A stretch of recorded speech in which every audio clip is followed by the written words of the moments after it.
ба Русия ва аз Русия ҷорӣ мешавад. Ҳаминҷоро вибр мекунед ва отправит мекунед. Тамом, ин ҳамин қадар кора. Агар ки ягон информатсия биромад, мо алоҳида видео мекунем, мефаҳмонем. Салом тамошобинони барномаҳои Сорбон Сафаров. Дар мавзӯи госуслугӣ, яъне ки руайдӣ суҳбат мекунем, ҳамин чӣ шид ва оқибаташ чӣ мешавад. ҳатман видеоро ба дигарорам равон кунед.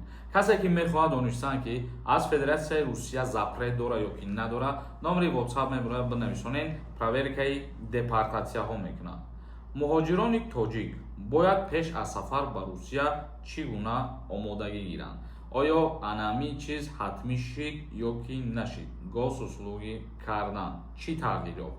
шурӯъ карда аз рӯзи 30 июн шаҳрвандони хориҷие ки нияти сафар ба Русияро доранд, бояд аризаи дахлдор дар бораи мақсади сафар ва будубош дар ин кишварро пешниҳод кунанд.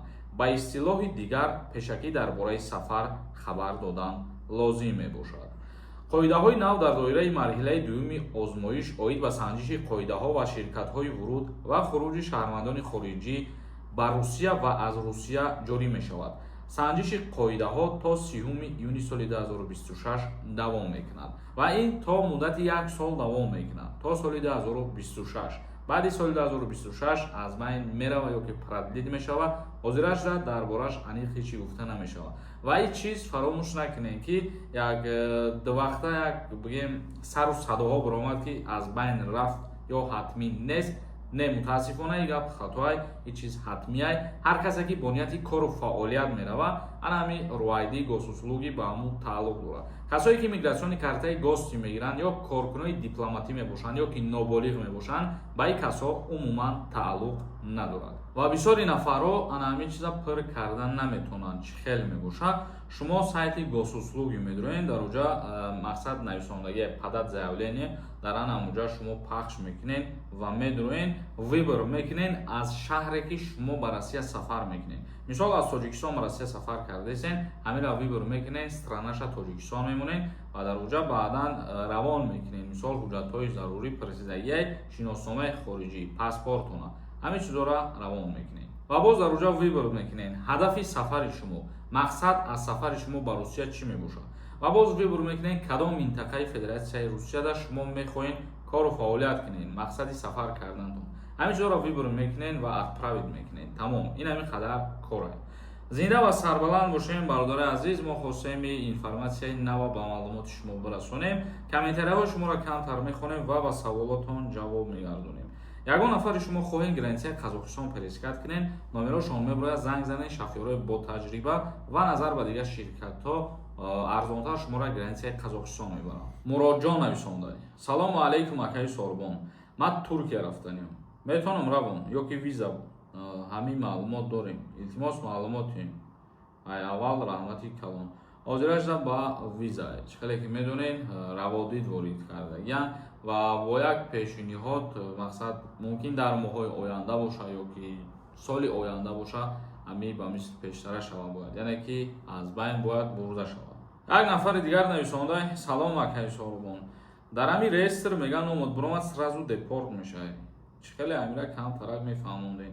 дар реестр номат биромад сразу депорт намешавад, яъне ки номи ту дар чорни меғалта ва сабаби чорни ғалтидан ин надоштани документҳо мебошад.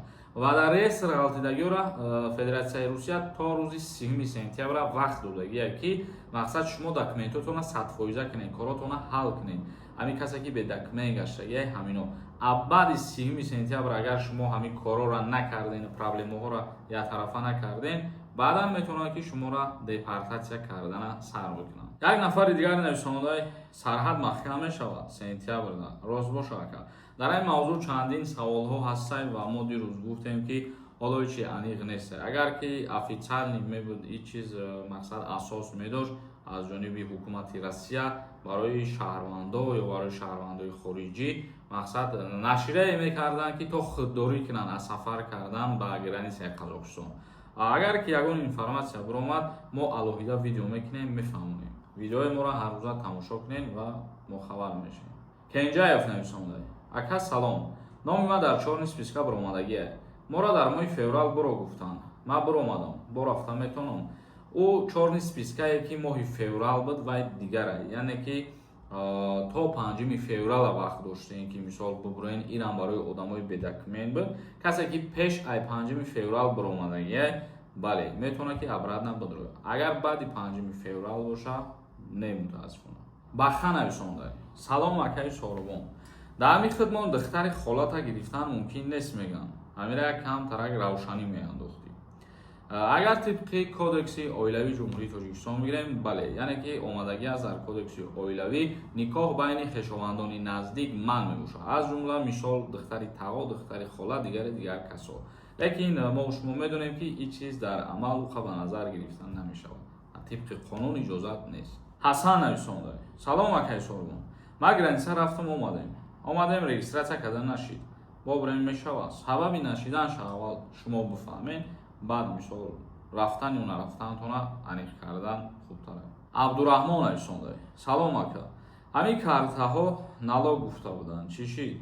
Налог яъне як миқдори пули равон мекунен, перевод мекунен, барои ҳамо гуфта буданд ки мисол минимали сума вақте ки шумо зиёдтӣ равон мекунен, налог гирифта мешавад.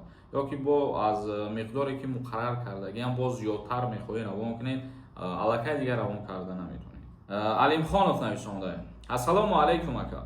Расамошкаи телефон чанд сум шидагия? Меган 90% шидаги. Амира пратар мефаҳмонде. Не, ин гап асос надора, 90% шидаги нест. На танҳо расамошкаи телефон, расамошкаи техника, яъне ки телефонро пушаи планшети дигар чизо 20% нархаш баланд шидаги. Мақсади гап як мисол мебиёрам ба шумо, ин хеле осонтар мефаҳмед.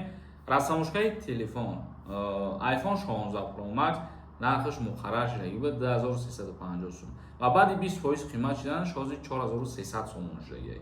Ҳамин ҳар чизе ки дорен вобаста аз нархи худаш нархномаи расамошкаша ҳисоб карда мебароранд. Зинда ва сарбаланд бошед. Барномаи имрӯзаро ҷамъбаст мекунем. Саволо бошад бинависонед. Худованд ҳамаи мо шуморо нигаҳбон бошад.